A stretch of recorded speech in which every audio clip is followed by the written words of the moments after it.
Ошондой эле кафара кимге болот дейт? Аял киши өзү ыктыяры менен күйөөсүгө кошулган болсо, күйөөсүгө макулдугун берген болсо орозуна кошулууга, ал дагы ага дагы кафара болот. Эгерде шариаттын өкмүнү билген болсо, унутпаган абалда болгон болсо, не болот?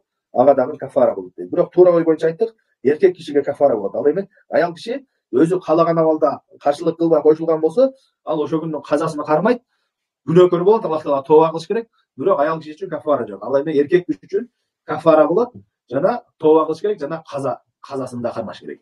Неге дегенде жана хадисте Пайгамбар саллаллаху алейхи вассалам иге сахабага буйруганда кафара жөнүндө айтканда, аялы жөнүндө сураган жок. Аял жөнүндө, аял кандай болчу, неге ал кафара кылат деп алар жөнүндө айткан жок да.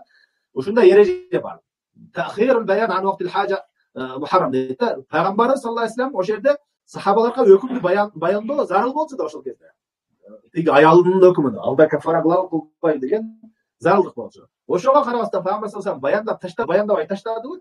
Демек ал кафара жок экендигине далил болот. Эгер важип болгондо ошол момент дароодо ага баяндаш керек эле. Сен аялың кандай абалда, эмне абалда деп сурап, ага демек Пайгамбар саллаллаху алейхи вассалам ошону таштагандан кийин аял кишине казасын кармайт, эгерде макул болгон болсо. Күнөөкөр болот.